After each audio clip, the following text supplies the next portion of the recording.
Let's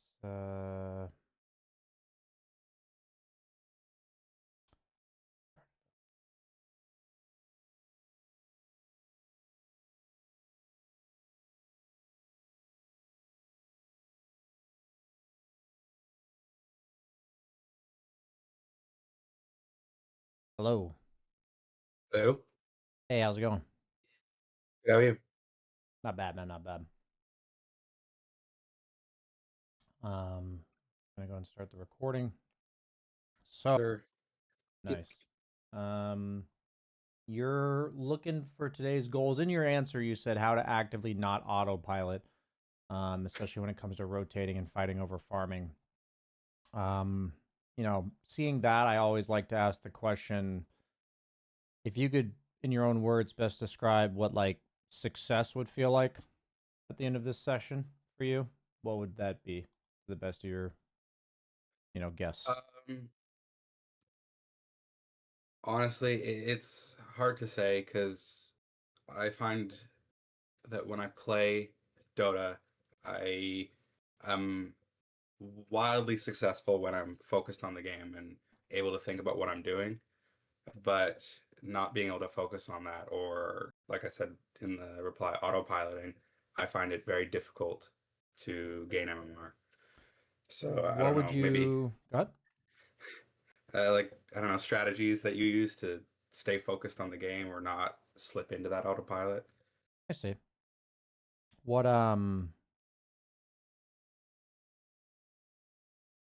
What do you think the benefits are of autopilot? Um, I can actively think about other things in the game Hmm, if I'm autopiloting properly. I see. Yeah, so I guess when I hear people autopiloting, I want to hear your perspective on it because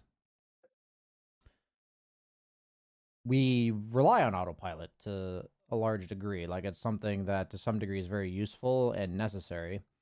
Um, so I guess just making sure we're on the same page of what I'm going to try to do today, which is not remove autopilot or try to make you stop using autopilot, but I think for methods of how to properly train your autopilot, Okay, um, that makes sense. such that, whatever I teach you today would be a conscious few questions that you can ask yourself that in an ideal world down the line, these are autopiloted questions.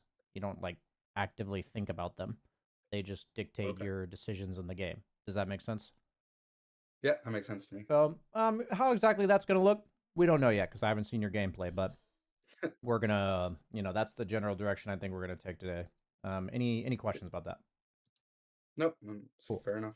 cool, man. Makes sense. Go ahead and send me your replay IDs here. I'm gonna go ahead and I shared my screen. There's like a text button in the top right. If you didn't see it, a little like Is it text this bubble. one? Should be, should be. Like right here. Like right.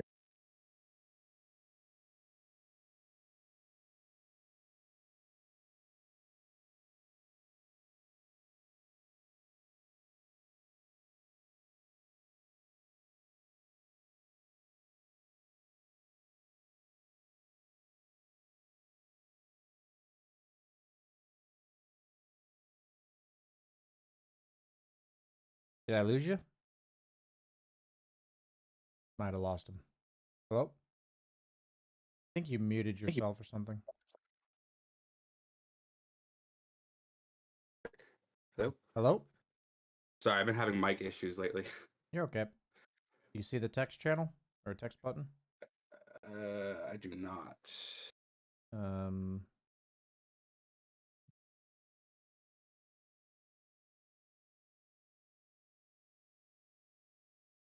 a little bit of inception here, but you should be able. You should see something like this, Yeah. and it's right here. Oh, okay. I see it. I see it, but I do not have permission to send in this channel. Fantastic. Okay, I'll let Jacob know about that. I'm gonna call you in our private chat. Okay. This is Yeah, sounds we're good. working on this here. So No problem.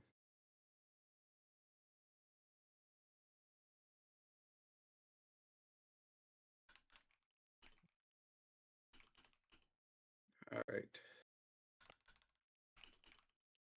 Well, you and I got a step further in that than my coaching student and I did yesterday, so we'll get there. Not good, eh? Yeah. It's just yeah, we're just trying new features to audit, like to, make it more convenient for everybody involved, and in that, there's always going to be hiccups. Yeah, that's Okay, fair. so you are Storm Spirit, it looks like. Yeah. Okay. What would you say your general hero pool is? Invoker, Puck, and I'm trying to put Storm Spirit in there. Okay. My Dota failed to download a replay. Not your. I had to restart Dota. Off to a stellar start here. Dota's still in beta. Yep. I don't know if you noticed, but we're the Dota Dojo beta. Everything's in beta today. Yeah. It's just I told the people that I'm working with, not all of them are like Dota players, so I just told them we're going to be the Dota Dojo beta, and it's going to be that way. And for the end of time, we're never Never gonna change we're it. never coming out of beta. But yeah.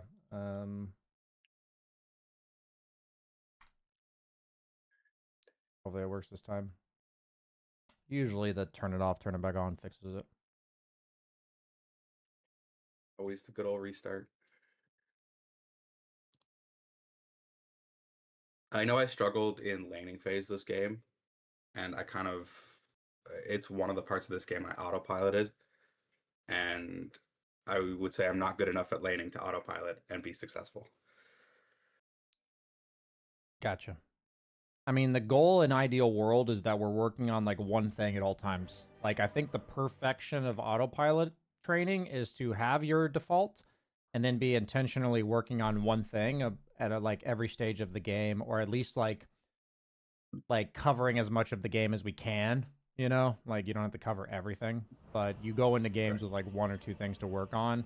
Usually I have like one for the laning stage / early game, one for like the breakdown of after the laning stage, and then one for like mid to late game map movements, and maybe one for mid to late game team fighting. Like that's about it.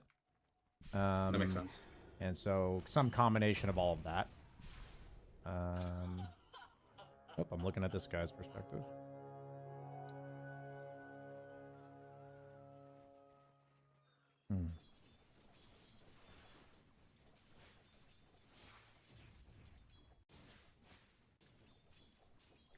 Okay.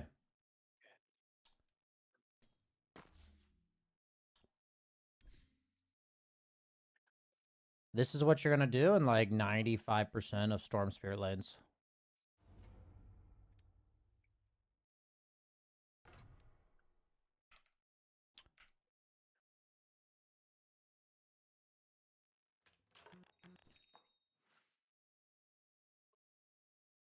Can't buy items. If you watch a pro player, you'll see the same thing. We gotta abuse your static remnant, one of the highest like level 1 damages. You're gonna see which creep's getting attacked, and you're going to, if you're in hyper aggressive matchups, you're gonna attack the range creep doing this. In matchups where you have to be a bit more defensive like Quap, you're gonna attack a melee creep. That's not the one getting hit. Oh, okay. And then you're just gonna do this. Like, but time it better. And you're gonna try to get both of them to some degree. And then you're gonna do this. You're trying to shove the wave. Yeah. So it's very easy for Storm. He has a really powerful level 2, and he has a very convenient nuke to shove the wave. You should never find yourself with the lane pushed into you unless you're in a highly disadvantageous matchup. I'd say Quap is like a mediocrely bad matchup, but you can avoid a lot of this in your bracket. Like, people are not going to punish you enough, and you'll eventually have to get creative with this. But this idea of being a ranged hero and mitigating how much, like, if you watch ranged versus ranged, they're either attacking each other or attacking the creeps forward. That's the only iteration you'll ever see with two professional players. So, so it's something along the lines of ranged heroes have no innate damage block, so they take twice as much damage from creeps as melee heroes. So minimizing creep damage is really important. And so the guy that pushes it into the other at level 1 is generally going to be benefited for that. So like we would just That wouldn't. makes a lot of sense. So you like even letting one creep through makes it even worse. Like because then that creep gets hit before all the other ones are there, and then like the lane's pushing into you, and now you're like automatically at a disadvantage. And so yeah, you will want to. Your order of operations here is to remnant right now, and then attack as the remnant is landing. Okay. And you need to practice that timer in CS drill. Like, you can practice that in that demo mode that I just showed you. Where whenever we have a nuke plus an auto attack as a ranged hero, we want whatever the dynamic of the nuke and that hero's auto attack is, we want them to be synergized at the same time. Because then you're effectively hitting for 157 damage. Right? With this plus this. It's like really hard to deny you. The only deny window they have is whatever the difference between your Q landing and your auto attack landing is. Really good Storm Spirits will just, they're like 0.01 seconds off. You know what I mean? It's like it's nearly impossible to get that deny. So when we're talking about autopiloting, I generally give people drills. So like look to push first wave.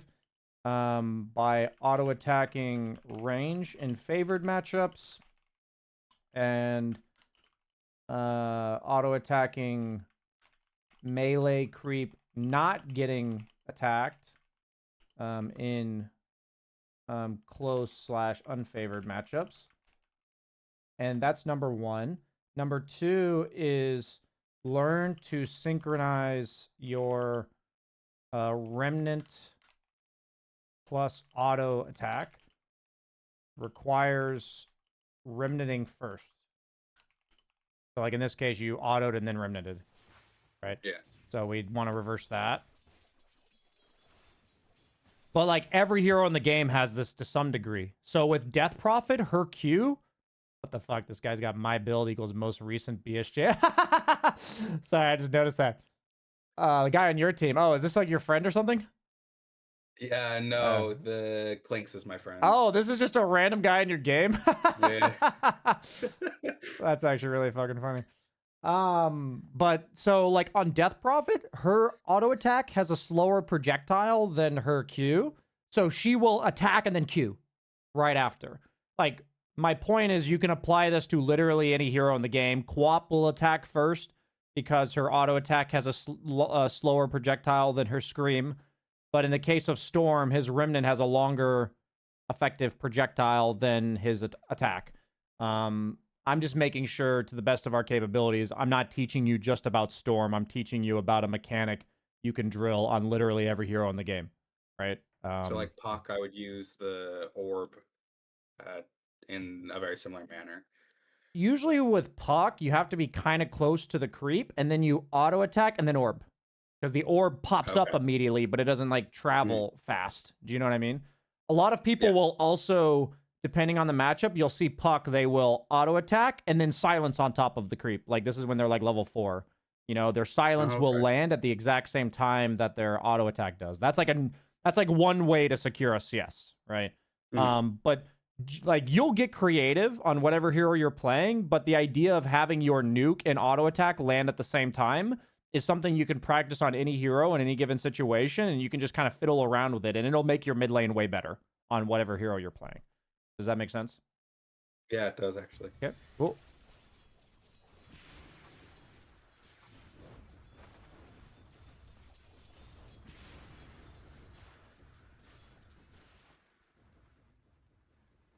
Give me a second, actually. I'm gonna take 1 minute of our coaching session, and this is a great. I'm creating CSing drills for people, and syncing nuke and auto attack to maximize effective damage. That's a great one that I've seen in the past. Like other people have had this issue, but I've never made a video on it. It's like really straightforward once you know it, but like a lot of people just don't know. I've never thought about it before, really, until you mentioned it. It's like really obvious when I say it, right? But like, you know, it's not that obvious when you're. So one thing about Storm and why it's so necessary for him to do this is because when you auto attack the way forward, you're minimizing your time on the creeps, which means you're minimizing the time you're getting right clicked. You're minimizing the time she's daggering you. You're like weaving in and out of the lane. Do you know what I mean? Yeah, So that's partially why Storm Spirit does this so much. that makes sense. And if he's being aggressive, then what he will do. So say you're in a favorable matchup. Like say you're Storm versus a melee guy. Like this is just a quick tip here.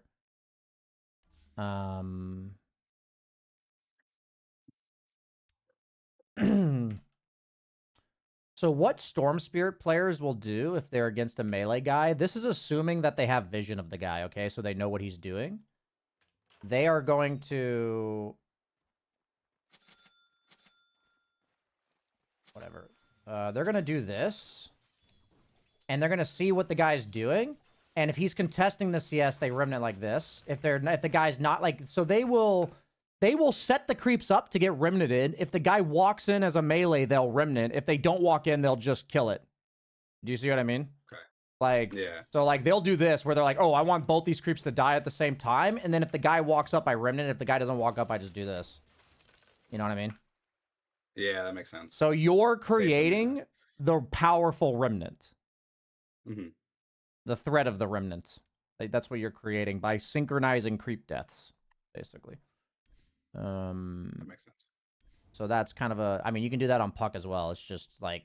All of these mechanics that I try to teach people, they'll apply on a scale of like 1 to 10 to every hero in the game. It's just certain... Like, Storm, the skills I'm teaching you are like 10 out of 10 importance for Storm, specifically. They will affect, like, Puck, probably 4 out of 10. Invoker, not as much, because he doesn't really have CSing nukes. No, you can just... The one Sunstrike. Yeah. Tornado, I guess, if you have Lex, but...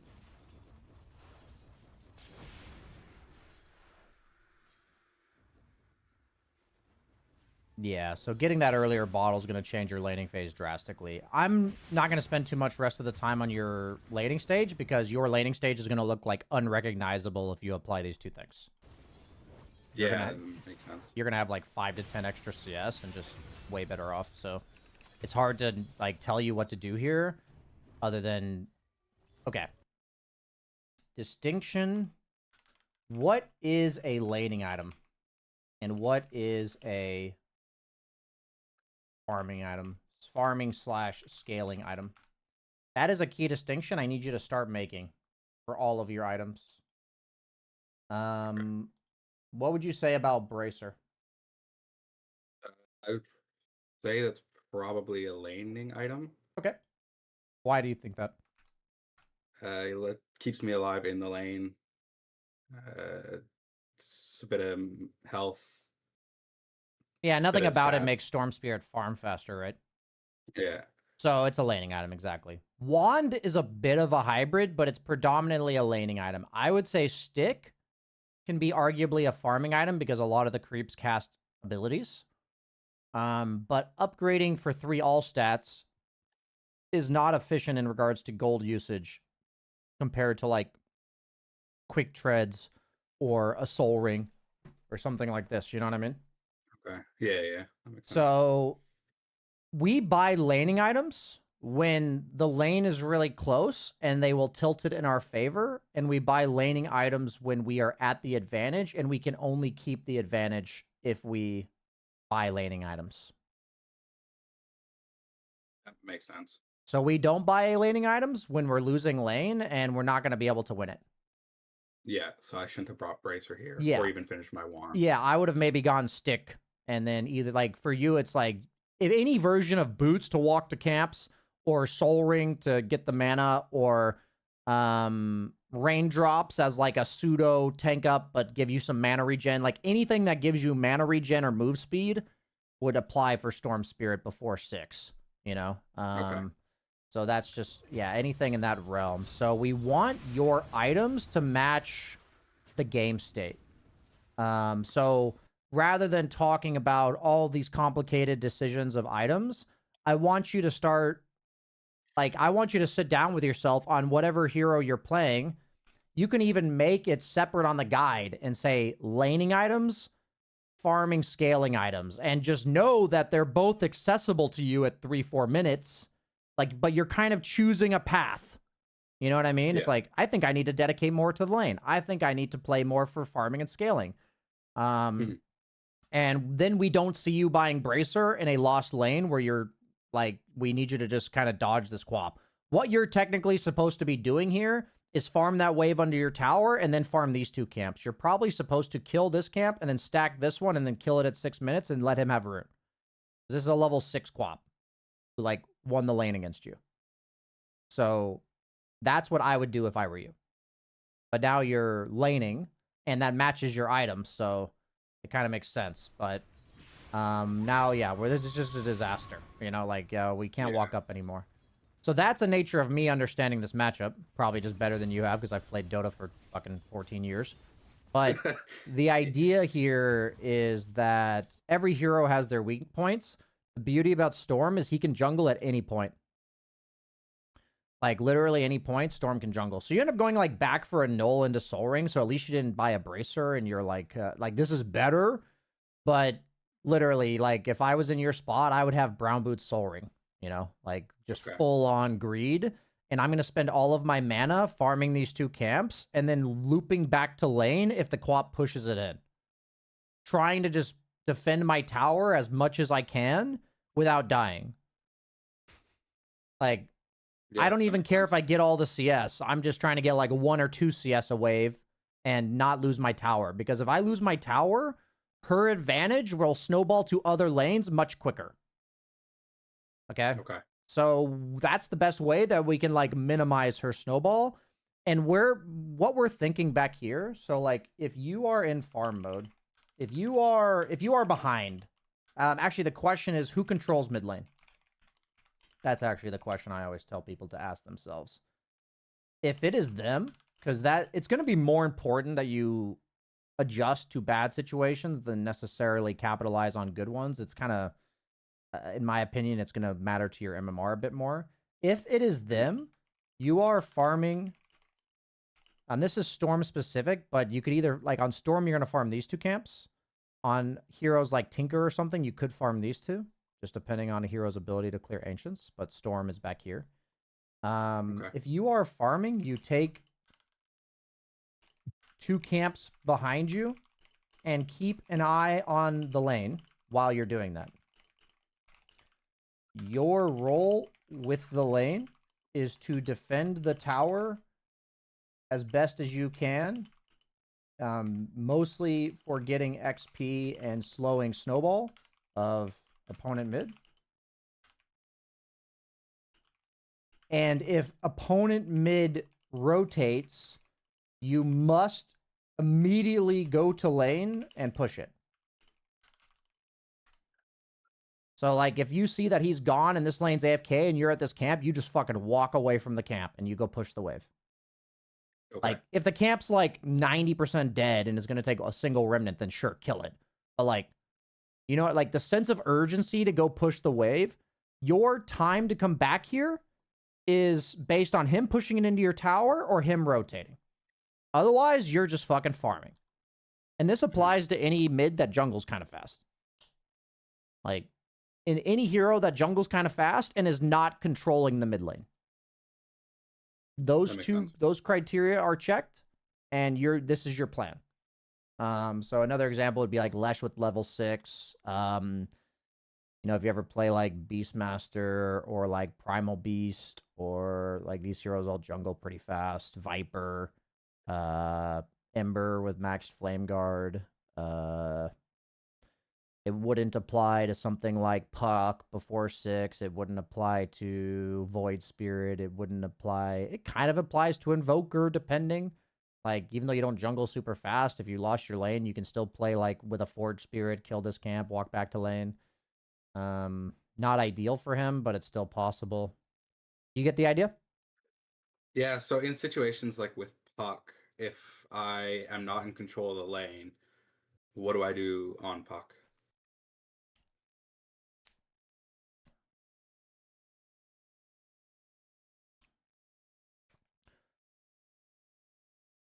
I'm thinking. Yeah, no problem. So it's a lot less straightforward if you don't have the option of jungle. You know, that's why in general there's like heroes that streamers will say this hero relies heavily on a good lane matchup. Like Storm Spirit's known to be a mid that can kind of just play whatever. Because even if his matchup's not that great, he can just farm this. So like hard lane countering Storm with no stuns in the game is not that great at a competitive level.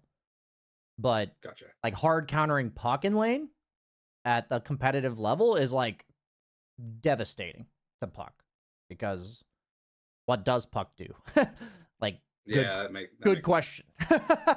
Like, I was thinking about how to answer that. You can do the exact same plan, just way slower. Like, I mean, the question you can ask yourself, in terms of like on top of who controls mid lane, follow-up question to who controls is how far up can I walk?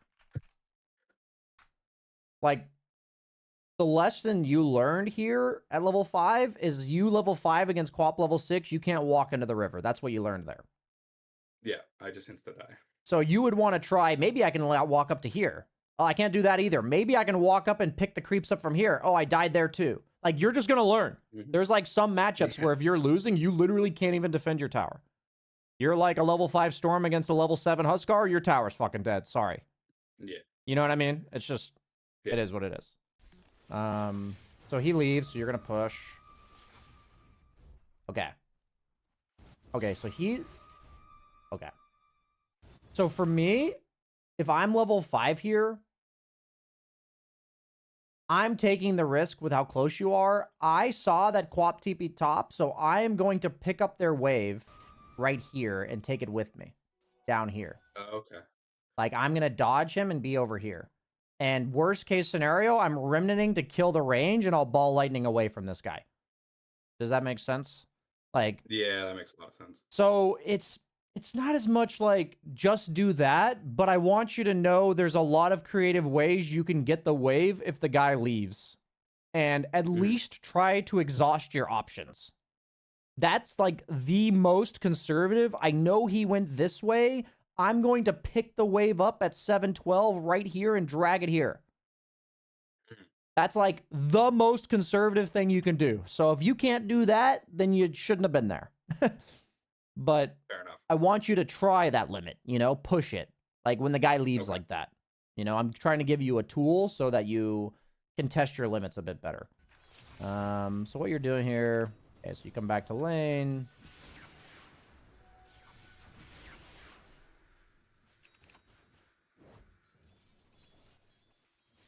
So what you're learning is you can't walk up when the lane's right here. Yeah. So what did we learn? To go hit some neutrals. That's what we learned. So you learned to walk back for these 2 creeps and then go jungle again. What you can also do, actually, is just mirror his rune. That's what you're actually supposed to do here. He controls mid lane, mirror his rune. He walks over there, you walk over here. He walks over here, you walk over here. Ignore the CS. You're learning you can't CS here. That's what you're learning. So a lot of times the guy that's in control will control the CS and then go get the rune. The guy that's not in control will either be like coming from a jungle camp this way, or he's going to mirror the guy in the lane. That's what you can do. If you're like not a mobile hero and you're against Quap, the mirroring's not nearly as effective because he could probably blink past you anyway. But with Storm, if he walks right here and you walk right here and the rune spawns bottom, you should be able to get it. Right? So, pretty big deal there. So I'll just put mirroring enemy in regards to runes if he controls. Match him if he doesn't. If you control. So, like, you'll see this if you watch professional players. You'll see the Quap will go here, the Storm goes here, and then the Quap walks over here, and then the Storm does this, and then the Quap does this. Like, you see it. Like, the Storm trying to mirror him and the Quap trying to match him. Like, you see this little mind game going on. In your bracket, they probably won't play the mind game with you. If you do it, it'll just work for you. That's probably what's going to happen. So as long as you're conscious of it, we're good.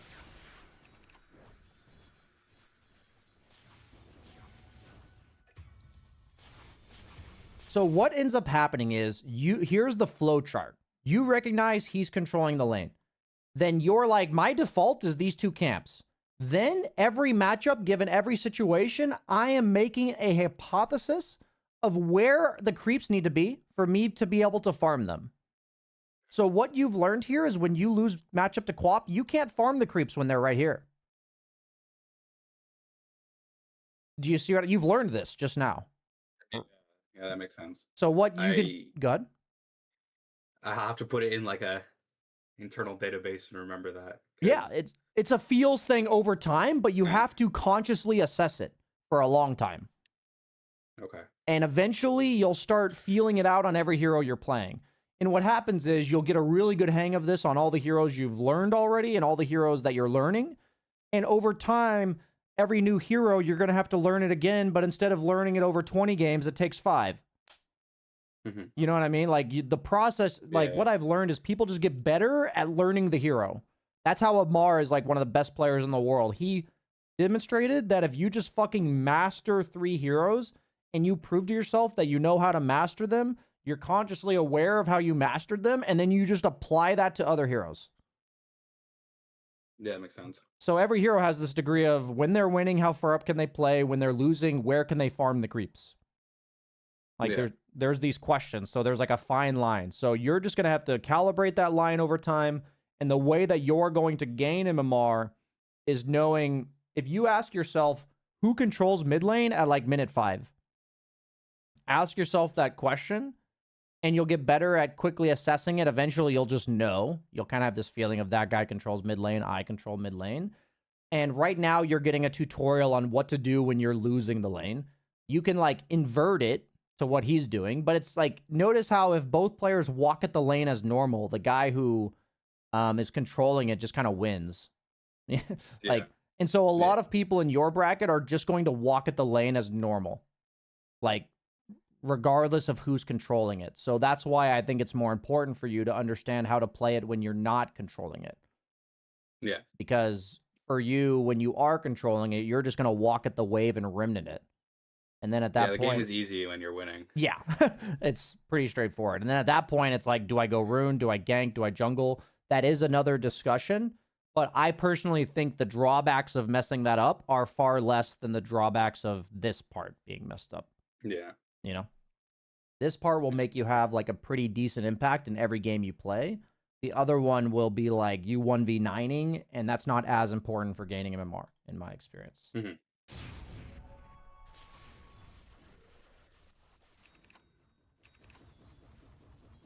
So what I would love to see for you is that while you're doing this, you just do this. Like your camera is doing this. Like you're just like this. The analogy I've been using the last 2 days is this is your, when you leave a lane, it's your pastry in the oven. You're allowed to go do other things like chores around the house, but you need to check on your pastry so it's not lighting on fire.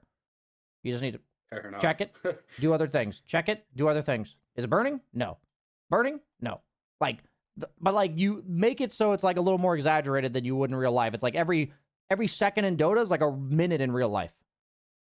Okay. It's like I need to check this every few minutes. That's like every 5-10 seconds I'm checking this fucking lane. I'm checking this pastry in the oven. You know what I'm saying? Yeah, I gotcha. That okay. Makes sense. I like that analogy specifically. Okay. So in this case, we saw Quap going for bottom rune. We would want you walking here. Okay. So we're just going to put like a star next to this. Keep runes in mind.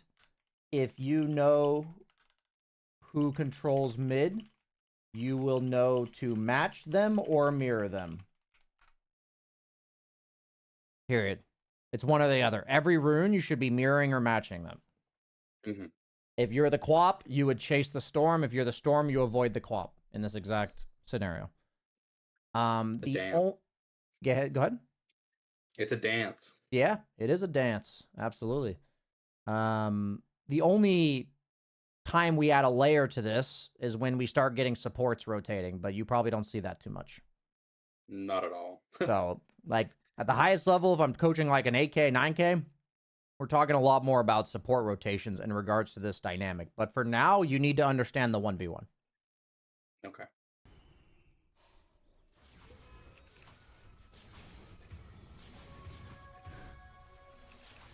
So this is a spot where you're jungling.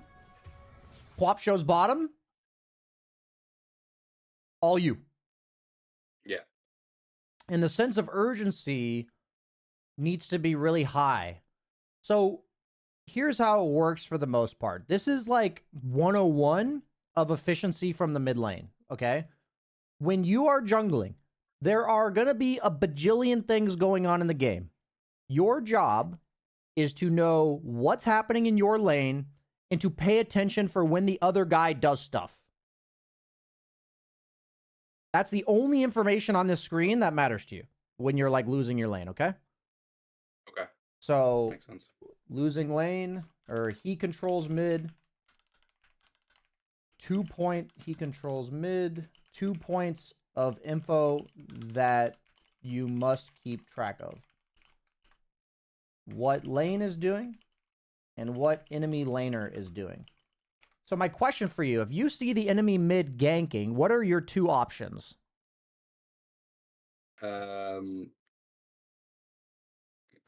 Go to like not mirror, but copy the rotation or push the lane. Yeah, exactly.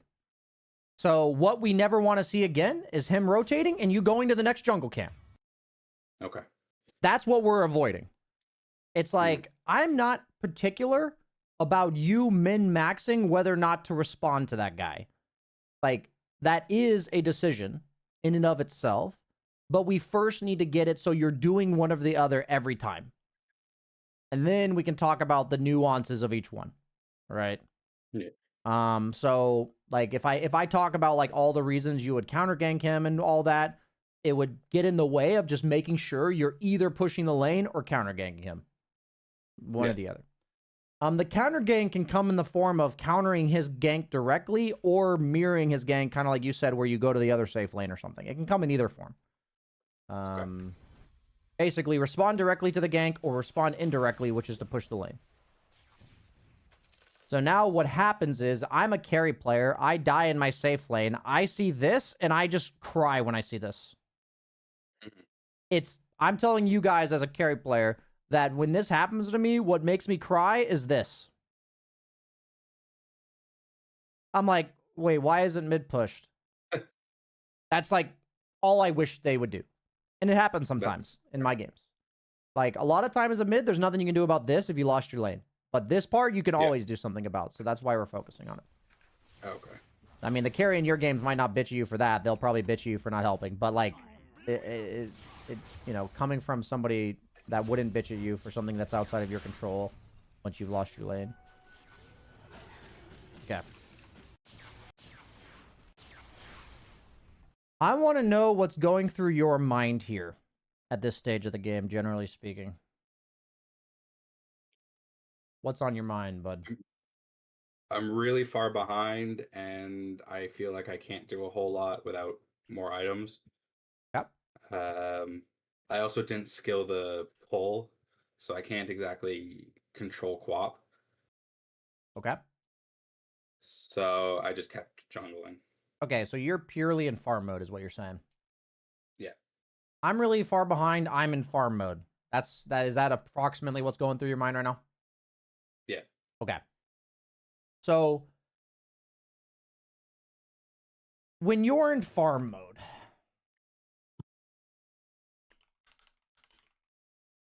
are you when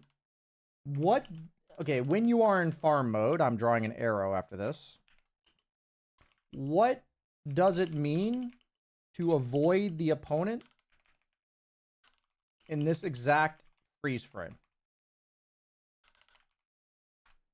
So you're in farm mode right now. How do you avoid the opponent with what I see right now? Well, there's 2 people top, so ideally push bottom out more. Yeah. There are people actually. here. Avoiding them means this way. And I push towards and them. You go towards them. This is how you end up in fights you don't want to be in. This is something that you pay the price for 20 seconds from now, a minute from now, because you walked towards them when you don't want to be towards them. Mm-hmm. When you're in farm mode and you're behind, you're the mouse, they're the cat, don't walk towards it. Walk away from it. Make it inconvenient for the cat to get you. Right? That's how we have to think about it. So what happens is there's different ways that this can be punished. You end up in a fight that you don't want to be in, or you run into your teammates. That's while you're farming, because you are limiting the amount of space on the map that you can farm by retreating to your base here. What I've noticed with every student I am coaching that's between 1 and 3K, when they are losing, their farming patterns go towards their base. Yeah. I need you guys to reframe what it means to retreat. Retreating is a dynamic thing in the game of Dota 2. It does not mean go towards your base. It means go away from what you see. That makes sense. So you are like, it's a fear thing. It's a fear thing. It's like, what if I feed on the map kind of thing. Yeah. And it's going to come with feeds. If you're feeding, trying to run away from them in a dynamic way, you're on the right track. Okay. It's going to come with feeds. Like, let's set expectations. It's much easier to farm towards your base when you're losing. But it's also how you lose the fucking game. Like, you feel less bad because maybe you have 2 or 3 less deaths, but you have way less farm. And there's way less openings because the opponent's not responding to anything you're doing. So they get to do whatever they want on the map. They're not chasing you. They're just running at you and your team. But, like, what you can do in these games is just be a fucking nuisance on the map. So in this case, it's like, how do I die? Run away from those people. So right now, I would say Earthshaker has to be there to kill you, unless Quap has like an Orchid. But he went Blade Mill. So this guy, you can't fuck with him, but he can't really fuck with you either. You know? He can boot you out, like he can force you away from him, but he can't kill you. You know what I mean? Yeah. So in this case, that's why I highlighted this part right here. So when you're behind, when you're in farm mode, when you are behind, retreating is a dynamic concept. I need to make, I'm going to quickly take another minute of our coaching session where, like, you know, I just tack this on for you. It doesn't count as part of your time. Retreating as a dynamic concept. I've had this in like 3 of my last 4 coaching sessions. And then I'm going to use your replay ID 12 minutes. That's not correct.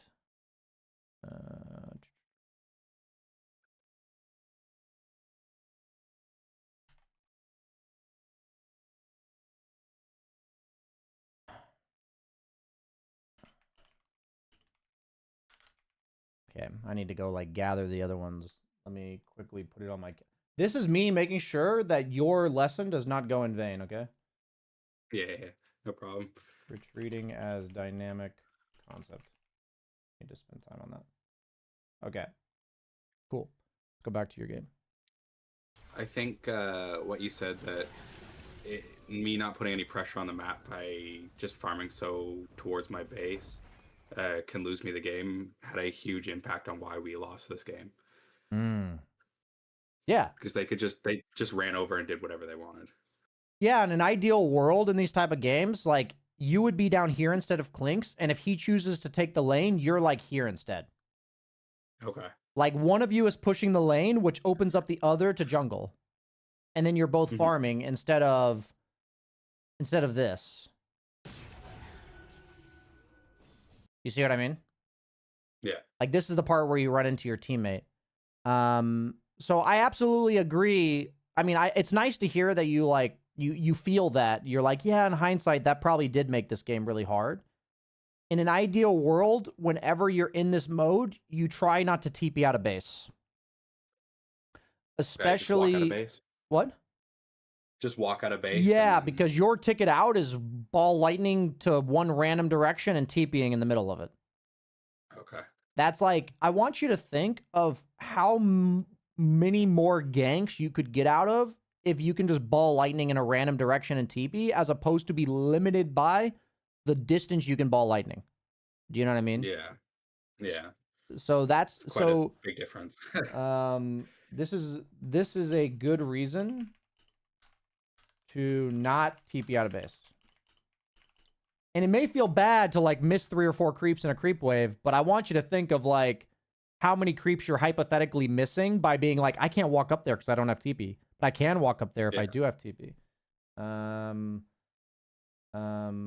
Consider that your status of survivability on the map is heavily influenced by whether or not you have a TP. Also, you don't feel nearly as bad splitting away from your team in a nuisance way, because if they go on your team under a tower, you can potentially turn it. Right? Yeah. Especially once I get my stun. Yeah, I mean, you can still turn it without the stun. I'm saying, like, you could clean up a Earthshaker running away or something. No. Yeah. I'm just saying, like, your stun will help, but it's not like it's completely necessary. It's like if they're overextending, then maybe not. So, we're gonna, like, resume this get away from the opponent. You know, the question is it as simple as this is my lane, walk back to it? Why are you walking back mid? It's my lane, walk back to it. Okay, cool. Minute 5, your lane no longer exists. Oh, okay. You have a lane in the game, but it could be any lane. Fair enough. So, and it's dynamic. So, and it is dynamic. My point about this is not that I expect you to flip-flop all over the place, because at the highest level, this shit changes really fast. All I'm trying to draw attention to is such thing as this is my lane. So my thought on this, just to help you a little bit, give you an example, Storm Spirit, none of his kit defends towers. So when I look at this scenario, I'm like, I'm going to take a wave under tower, and I'm going to go to the tower that's less threatened, like the tower itself. I'm not defending the tower, I'm just getting the creeps. Yeah. So do I see this as more threatening or this as more threatening to a tower? Right? It's like an Ursa with a blink. It's like, he's not going to kill my tower, right? They're like putting a bunch of heroes here. So this puts me in position to try to defend a tower. This puts me in position to like get wave under tower. Okay, so I want to be going towards the Ursa and getting the creeps, not defending the tower. Yes. At the end of the day, it's more like you can start you can start thinking, I'm defending a tower or I'm getting creeps, and then be like, what does my hero do? Mm-hmm. You know, like Puck might be a pretty decent tower defender because of the long range nature of Orb, but it doesn't mean that you're going to try to defend every tower. It just means you could, more likely than Storm. Like Storm's a horrible tower defender. The only way Storm is a tower defender is if he has like a nuking support defending the tower that the opponent then dives and he goes on them. Do you know what I mean? Like that's his defense of a tower is to kill the people overextending. That's like the role that this hero plays in defending towers. So we don't want to be walking ourselves into defending a tower like this. Like this is not where we want to be on Storm. Because you're like, okay, that's one creep and I'm out of here. Like that's what you got. Yeah. Whereas the other time, or spot, I probably would have gotten 2, maybe 3 creeps. And you might also threaten this guy out of here. Ursa doesn't really do anything to you. So what I want you to think is not only are you getting less creeps, but you're not forcing anything. You're responding to them. They're not responding to you. So showing like the power of you defended the tower in the sense that you dragged the creeps off, that's nice and all. But did it change anything the opponent was going to do? It's like it made them take 10 seconds extra to kill the tower. But like if you go on that Ursa top, it's going to change something about his game. Maybe he just walks away, but he's getting less farm because he had to walk away. You know what I mean? If they show 3 heroes here and Ursa's at his tower, he's by himself. So it's not that you kill his hero, but when you... I want you to think about it this way. This is a lot of concepts, by the way, and I just want to remind you that one at a fucking time. These things can take 2 weeks, 2 months to add to your repertoire. So, you know, the point of this session is that you can come back to these things, but choose one. Okay. So it's like when you are farming on the map, this can be when you're winning and losing, doesn't matter when. Mhm. When you are farming on the map, if me and this guy walk at each other, what happens? This varies based on info in the game, meaning like how many heroes are showing and stuff. Yeah. And where, or like how far up it is. So like it's different if it's at his tower. You're not booting him out of there, but you can boot him out of here. Do you know what I mean? Yeah, I know what you mean. Yeah, so it's just this idea that me and this guy go at, like, occupy the same space, who leaves? And I don't expect you to know these matchups. These are matchups in and of themselves. I call them map matchups.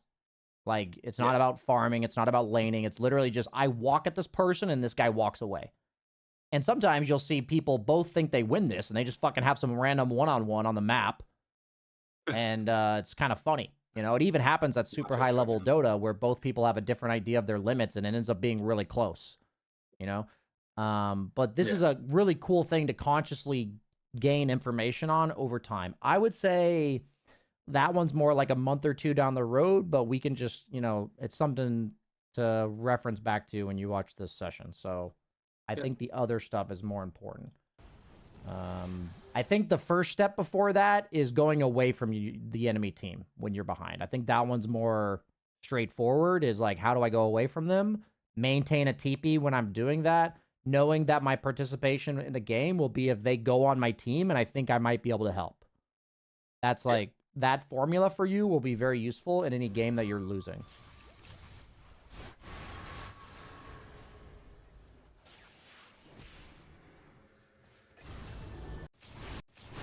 Here's what I've kind of started banning people from. If you're positioned close enough to your tower that your team is fighting underneath, in order for you to walk there, you're doing something wrong. Like, what I'm trying to say is if you're losing like this, you're either TPing to this fight or you're like all over here already. Like, you're way away. So, like, this is actually kind of an indicator that you're, like, being near your team too much. Yeah, I'm too close to the enemy. You have the feeling that you might be able to help this fight. That's fantastic. It's probably coming in the form of a TP, and ideally you'd be farther away from here because that means you're farming more. Do you know what I mean? So don't go against your instinct to potentially help, but farming the map and walking to the fight near your tower, that's like a wishy-washy version of you're either farming the map and TPing, or you're farming the map and not TPing. Do you see what I mean? Yeah, don't be in between. Yeah, exactly. Any questions on that? Gotcha. No, that makes sense. Cool. It's not that you never walk to fights, but I'm saying that I promise you'll find yourself in this situation a lot less if you employ the strategies we're talking about. Yeah. Oh, you TP to the fucking tower. Okay. Respect, respect. Okay. So, we just saw all of them, like Quap and the rest of the team, right here. So, the question we're deciding is, are we going for more, or are we farming now? You get a kill, are we farming, or are we fighting? Well, I'm asking you right now, are you farming or fighting? Probably farming. Okay, let's see what you do. Cool, you walked away. Perfect. Beautiful. Oh, nope, you went back to your team. What do you do? I saw my team fighting, so I went. Oh, you came back. Okay, that was the idea. Okay, I mean, then you died. Yeah. That's funny. For me, I had the DD active. I thought I could do more, but I could not. What's interesting about that is those are decisions that are just naturally a part of Dota. That the complexity of that scenario, just trust your gut. Your decision wasn't like atrocious or anything. We're not going to worry about it too much. There's a reason you did what you did. It makes sense. Yeah, I called for the Clinks to go on the Quap, and that was my bad call there. Okay. Future you, future Elder Magic, with what we've learned, what will you do next time you're in this exact scenario when you respawn? I'd probably walk towards the top lane. Or bottom, either one. Yeah. I think bottom, you usually will want to choose the wave that's going towards you. Okay. This one's pushing out, this one's pushing in. Okay. that make sense? Yeah. Top would be a second best option. Because what happens is if you walk here and farm these 2 camps, the wave's going to be all the way up here. But if you walk here and farm these 2 camps, then the wave's going to be right here, which naturally sets you up to go camp, camp, wave, camp, camp, wave. You see what I mean? Yeah, very efficient. So, future you is not going to get fucking glued to the mid lane. Okay? When you are behind, most of the time, this is 90%, you are playing side lane Dota. Okay. Think of the mid lane as the lane that's almost always controlled by the team that's ahead. I could go into all the details. It's probably long drawn out, and it's honestly not to your benefit than now to just trust me and see how that plays out. Like, trust that that is correct and just observe how that plays out in your games. Okay. When you're winning, how often is your team playing mid lane? When you're losing, how often are they controlling mid lane? Like, just pay attention. You know, you'll notice it.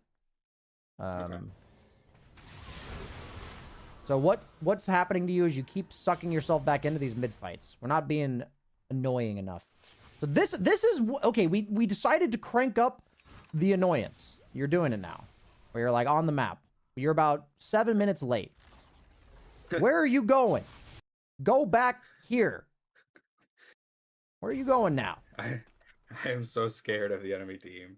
You're walking into the enemy team. What do you mean you're scared of them? You're walking at them. You literally see 2 guys and you're walking straight in their direction. I don't think my brain was working properly. If you are afraid of them, you'd be up here. Okay. Like, it's not that if you are afraid of them, I acknowledge you are afraid of them. We need to rewire. This is, if there is one takeaway from this session, one takeaway. Where do I go when I am afraid of them? Hint, it is not towards your base. Okay? Like, we want to redefine you can watch your own replays back. Say you played a game and you're like, man, I felt like I was just scared all game. Watch your movements back. Just watch them back. Like, watch through the game and be like, how often did I go towards the enemy when I was afraid of them? That makes sense. And it feels weird walking towards the enemy side of the map, though. It does. But that's like the same idea as me saying lanes are dynamic. You're a mid lane hero, but at 7 minutes, you could be playing predominantly bottom or top. Yeah. So, like, and it's the same thing as, like, you're a support, but in some games, people are meant to scale as support. Like, Dota's beautiful, but all, right? It's like, it's fluid. There's so much room for creativity. And what that video is basically going to be about is your base is not always the safest place, guys. Like, stop going there. Like, I'm literally putting myself in harm's way. So what this trains you, like, here's the simple logical explanation. When they're winning, you want to either intentionally fight them at an objective that they're going for, or you want to be playing as far away from whatever their objective that they're going for is, so that they can't be killing you and getting objectives at the same time. Guess what? 90% of the objectives they want to get are on your side of the map. Right? Fair enough. So the further behind you are, or the harder it is to fight them, the more likely you are to actually be on their side of the map. That's the logical summary. Does all that make sense? Yeah, and instead I'm walking straight at them. Yeah. So I get that you're afraid. We just need to rewire what you do with that. A lot of times what we end up doing in these coaching sessions is I'm not teaching you guys how to understand the state of the game. You guys all have a pretty good feel for that. We're trying to rewire how you respond to that. You know what I mean? Okay. Yeah, that makes a lot of sense.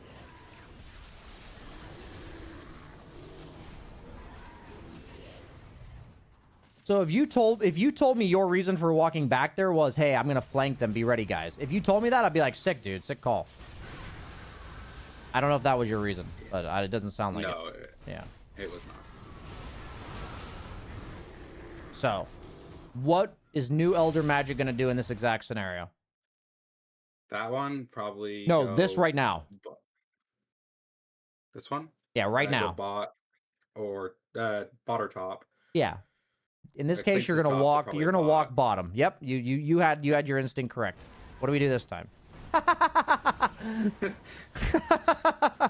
Oh, run it back.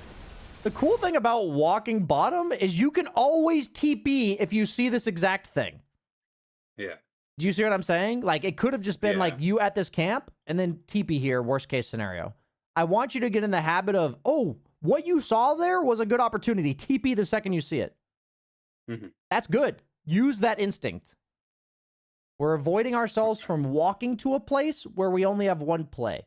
If you walk bottom Gotcha. and then your option is then to TP mid, you now have twice as many options, which is like, Mhm. you know, it's just going to play out way better for you in the long run. That was a good instinct, though, to Yeah. jump them there. That's a good instinct. We want to turn that from walking away from them into a TP rather than walking there and hoping they give you an opportunity. Yeah, that's fair. But you look like you're pretty decent at responding to the opportunities. Same thing here. You walk back towards your team here. I think all of your problems Yeah. get fixed, like 90% of them in the mid to late game if we employ this. So in this exact scenario, it's a bit more complex because you could probably solo die to Earthshaker. Yeah. So you're going to like, you can even say like, hey, Beastmaster, walk here with me. Let's go on Shaker if he comes. You know? Like, this is the type of stuff you can do. Yeah. I tried to communicate with the Shaker, but he wasn't open for it, so. Shaker, you mean Beastmaster? Or Beastmaster, Yeah, sorry. just Yeah. making sure we're on the same page.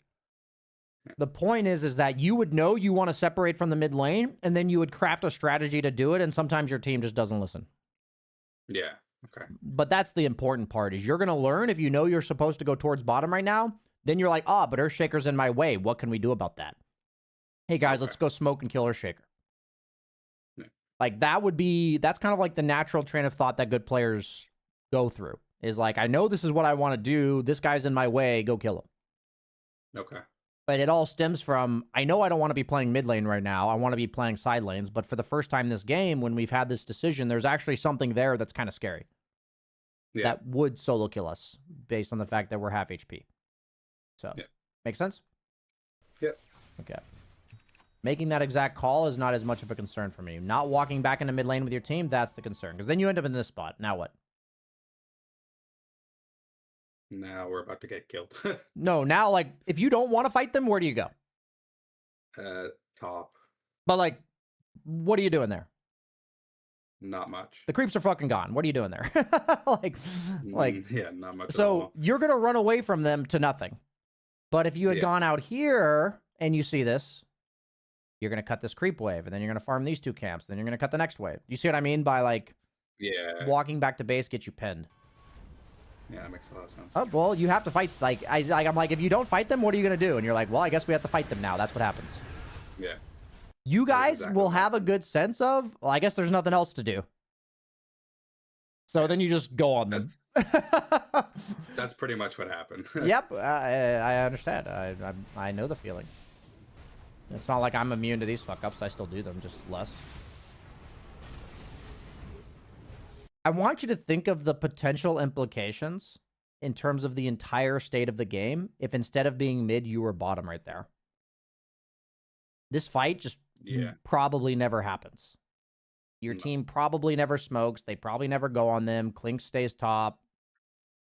It's just like one of those, or beast, whatever. And it's like, it's not trying to say, hey, man, this is all your fault. I just try to show people that we actually have way more impact on what happens in the game than we realize, even though sometimes it looks like it's just our teammates feeding. Yeah. There are times where our teammates feed because they thought we were doing something. They thought we wanted to fight. They, like, read our movement in the game, and they're like, oh, I guess we should fight now. Storm Spirit's mid with us. I guess we go. Yeah, that's fair. I mean, the problem is some people will also say, what the fuck is our Storm Spirit doing? He's never here. So people are going to do that, sadly. That happens. Yeah. You're going to have to learn to mute those people. Sadly. Not ideal. No. If you have teammates bitching at you for not being at fights with them, you're probably being successful from what we talked about today. Okay. Just letting you know, that's a sign of success. I tend to get annoyed and succumb to them yelling at me when that happens, which I should not be doing. Easier said than done to not do that. Yeah. It's very difficult. So for me, the only way that I've ever been able to overcome these type of things is to do the same thing with what we did when we said we were afraid of the opponent team. We need to rewire how our brain interprets that message. Yeah. So in the best of your words, how would you say you interpret that message before this session? Your teammates telling you to come fight with them and bitching at you. That if I don't show up, they're going to just fight anyway and feed, and then we're going to lose the game because they fed a bunch of gold to the enemy. Okay. So how would you like to interpret it that you think will help you make a better decision? My ally's ready to fight, but I'm not. So once I'm ready to fight, then we're both ready to go, and we'll be able to take good fights. That's a reasonable one. For me, I like to say I have confidence that I'm doing the best thing for my hero right now, and it's okay they don't understand that. Okay, that makes sense. For me, and it's like if they like, I try to communicate, hey guys, I'm not ready to fight right now. I'll say something like, I can show up, like something like this. I've learned I can only objectively communicate to them when they're people like this if I mute them, because it's really hard in the game of Dota to be stressed out from all the shit that the buttons you're pressing, all the things you're thinking about, and to also not match their energy. It's really hard. Yeah. It's like, I would say near impossible. Like very few people can do it. So for me, if I want to maintain the energy that I'm trying to have, which is like a calm, you know, objective as best I can, like stern communication, then I usually have to mute the guy that's panicking, right? So it's just, my thought for you is every time you do things that you say, I know I shouldn't do that, but I do, I encourage you to ask yourself, how is your brain internalizing that? Yeah. So for me, I grew up a people pleaser. So when somebody's mad at me, what's my internalizing nature? I internalize that I did something wrong. Yeah. It's nothing about them. It's always about what I did wrong. That's like what a people pleaser will think. So, you know, as a people pleaser, I've learned that if I want to do less people pleasing, I have to rewire what it means when somebody's upset with me. And I've literally rewired it to, this person's upset. Like, this has nothing to do with me, you know? Yeah, this isn't my fault. Even if my action led to them being upset, somebody being upset says way more about them than it says about you. It doesn't mean that I can't do anything better in the future, but I'm not responsible for making them mad. So if they want to talk to me about it, that's fine. Like, I'm happy to like understand why I made you mad and stuff, but that's not how people talk. You know, they just blame you for making them mad. They take like no ownership of their own anger, right? So for me, all I'm trying to say is, if we can recognize when we should do something and when we're actually doing something else, most powerful thing for me is, what is my brain saying about this? And I think you did a pretty good job of that. Like, they're going to feed and like be upset with me and they're going to feed anyway. And it's like, well, that makes sense. Those things will probably happen. But is that leading to the decision that you want, which you yourself said, I don't think I should do this. Yeah. So then we're like, how would our brain send a message that would make us stop doing this? And for me, I often write this down. I'll be like, you know, I'll say something like, I think I need to farm right now. It's okay. They don't understand that. It's like, and it's also with humility. It's like, it's me saying, I think this is what's best for me right now. It's not about they're right, I should be farming, or they're wrong, I'm right to farm. They're right, I'm wrong to farm. It's like, this is the best I know how right now. So that makes sense. It's a very powerful thing. I mean, that's part of what we're doing at the dojo, is trying to draw attention away from people who are like, well, was it correct to farm or not? And it's like, that's not a problem. Like that's not the discussion that needs to be had. So Sorry if that was a That bit of wasn't a the issue. tangent. No, you're good. Hope that helped in some way. Something to think about. Yeah, it helps because a lot of times it's in lane, like coming out of Especially, the yeah. laning phase. They get really mad that I'm not rotating or whatever. For sure. I mean, honestly, I think that dynamic is why so many less people play mid nowadays. Because Yeah, it's frustrating. dude, Valve stopped responding to the Dota community. I'm pretty sure everyone channeled that to mid laners. Oh, I feel that. I'm not even a mid laner. I see it in my games. And I Yeah. hear about it all the time. So condolences to mid laners. And I'm sorry. And like, maybe all of us can have some fucking self-awareness that you're taking your... Dr. K released a video like 2 months ago that was about displaced hatred. Yeah. I feel like there's some degree of displaced hatred towards like Valve or the ruiners of your games or some shit. And people are just taking it out on their mid laner for not ganking. The mid lane's been a fucking farming role for like 3 years, guys. It's not that they're never supposed to gank, but it's not their fucking job in the game to gank. There are times where they should be ganking in like an ideal world. Don't get me wrong. There's times. But the problem is that people just auto default to, I wouldn't have died here if this guy wasn't so fucking useless mid lane. And it's like, dude, just shut the fuck up, bro. I'm not even a mid laner. So many times. Condolences, dude. Condolences. It is what it is. As a carry player, I try my best to not be that guy. That's fair. It's the off lane I find is the worst for it. Off laners. Fucking off laners, man. Okay, so you're going Witchblade.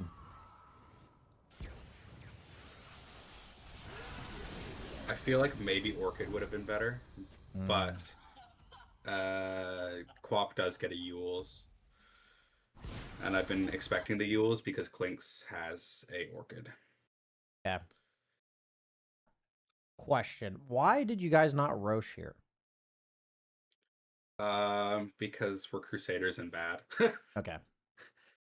I think we could have Roached, but I think it's the first time I felt like we were somewhat in a good spot. And everyone started pushing towers. Yeah. I had to TP out here. Okay. We're going to be wrapping up in about 5-10 minutes here. I just wanted to let you know that. Okay. This was another farming of the bad spot. I should have gone top. Okay. Where's the most dangerous part on the map past like 25 minutes? What? My side of the map entirely. I've got a question for... Let's look at Twitch chat for a second. Twitch chat, past like 25, 30 minutes, what's the most dangerous point on the map? Curious what people say.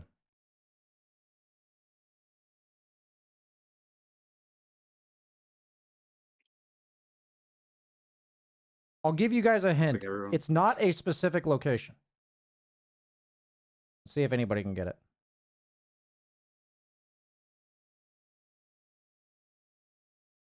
Okay, guys. So, generally the most dangerous... Yes! The most dangerous spot on the map past 25 minutes is anywhere the opponent can see. Do you know what the #1 vision giver in all of Dota is? Creeps.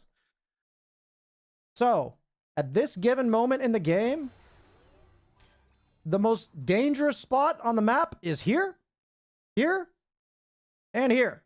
Okay. Do you see that? Like, those are the 3 most dangerous spots on the map. And then each one of them, will be based on where the opponent is, right? Like, but we need to recognize, I feel like the majority of people I'm coaching, most of you don't realize the nature of how dangerous it is to walk on a creep wave. It's so fucking scary. I want you to think that you walking on this creep wave is the same as just standing on this fucking tower, except the tower's not hitting you. But you're just standing there. Like, that's what it is. It's vision. They see you. So the idea is vision and when they get it. And the #1 source of vision is lane creeps. Yeah. So if you're going to clear a wave like this, you better either see everybody on the opponent team that's responsible for killing you, or be playing super evasive and careful. Storm Spirit's not a good hero for mid-wave, because mid-wave often is the most dangerous of the three, because a lot of people did say mid lane, which is not wrong per se, because it's the most dangerous of the three because it's the easiest place for people to get to, you know? Like, Yeah. everyone in the map has like an equidistant spot from mid. So, Yeah. in general, out of the three, the mid lane is the most dangerous. So, if we talk about the lane creeps being the most dangerous on the map, mid lane will usually be number one if you don't have information. Mhm. Information can change that, though. If we see for bottom, obviously the most dangerous area is the lane creeps on bottom, right? Yeah. But when we don't see anything, it's safe to assume that mid lane creeps are the most dangerous spot on the map. And all I want from you guys in the long run is to understand that.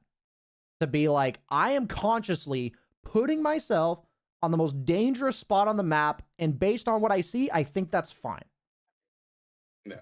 That's all I want. Like, and it's like, if you die here in the future, what's going to happen? Dude, the pro players die on mid-wave, okay? It's like, people die on mid-wave all the fucking time. But I would want your takeaway to be like, oh, yep, that's the dangerous spot.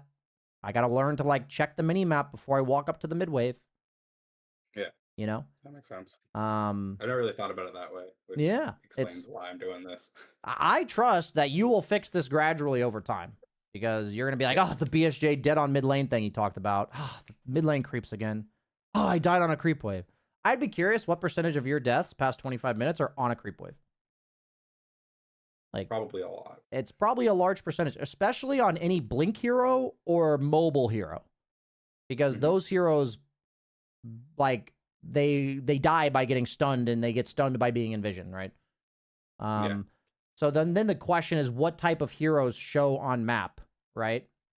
So heroes that show on map are like beefy boys that are immobile. You know, it's like Necros, Vipers, you know, maybe like Beastmaster with an Omni behind him. So then we get into the nerdy shit of, okay, what's the exact formula for showing on lanes? The most OP thing is to just not show on fucking lanes. To have a hero that can, like, nuke from far, you know, be a puck where you WQ and then jaunt or phase shift and then jaunt out, you know? Yeah. Where the amount of time you showed was 0.2 seconds, you know? So, yeah, this whole idea of you showed on these creeps, it's then, like, forbidden to show here again. Yeah, I shouldn't have stayed and greeted for the second wave. Yeah. I guess a more simple answer is the most dangerous spot on the map is where they last saw you. Yeah. Think about it that way, right? Creep waves are most common. And creep waves are the most common. Absolutely. And I just want to remind you and everybody watching, you're going to die like this plenty of times in the future. Okay? But as long as you're aware that that's why you're dying, you will fix it. I promise. I promise you'll fix it. And by fix it, I mean that instead of 3 times a game, it's 1.5 times a game. You know what I mean? Yeah. I mean, all of this stuff that I'm teaching you guys, I still fuck it up. So you guys can always watch my pub of the week and be like, BSJ did the thing he said not to do. You know? Because that happens all the time. But yeah, man, that is going to be about it for me. Do you have any final questions about anything we saw here? No, I really appreciate it. You've taught me a lot. Yeah, there's probably, like, unless you're having me correct your course, which is fine. Like, I think you wouldn't be ready to come back for a new coaching session for, like, months. Like, I'm just saying, like, it's fine if you feel like you want to come back and get corrected on something that's, like, you're on this path of learning these things and you want to get corrected. But, like, I'm just saying, in my head, I'm like, the things I taught you would probably take me, like, 6 months. You know what I mean? Oh, okay. And I'm not saying never come back. It's just, that's my theory crafting of how long it would take to apply a lot of this stuff. So, one at a time, man. That's the reminder. We got your notes here. I would say pick one for the lane, pick one for the game. The place that I would personally start is just the basics of the lining up the CS with the nuke and pushing the wave in general. Yeah. And then the what does it mean to retreat? That's where I would start. But if something else there resonates with you, go with that first. Yeah. Any Sounds good. questions? No, that's it for me. Sweet, man. Awesome. Thanks for signing up. Have a good one. It was a pleasure. Awesome. Thank you so much. Bye. Do I do AI notes on coaching? We do AI notes for the VIP sessions at the end, for people to see the whole thing. But I also take notes during the session. So like, his notes for the session were,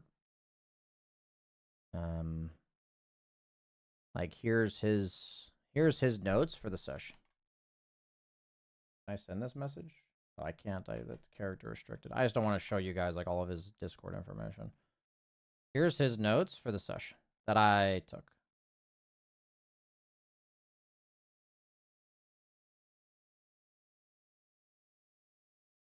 So if you guys want the notes, you can see them here.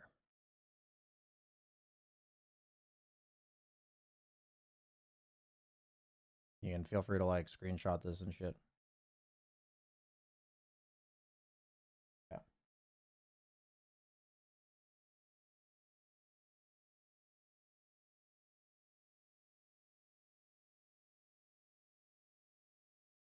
Yeah, I mean, the whole notes taking thing, I was doing it a lot more often as I've been coaching throughout the years, but this whole like giving people notes during their class or session and writing down all the questions that they should ask themselves, for me, it's just like, seems like a no-brainer for the quality of what they can learn from the session.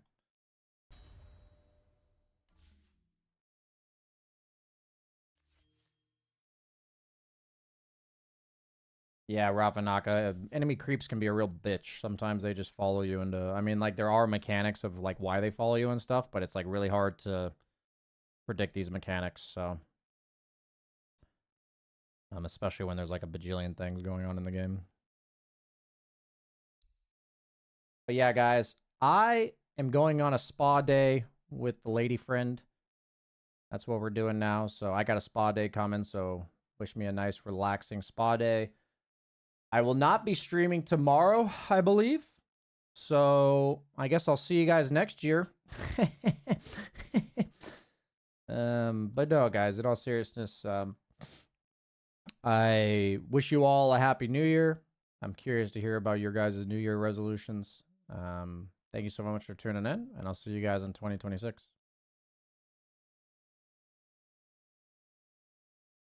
See you guys later.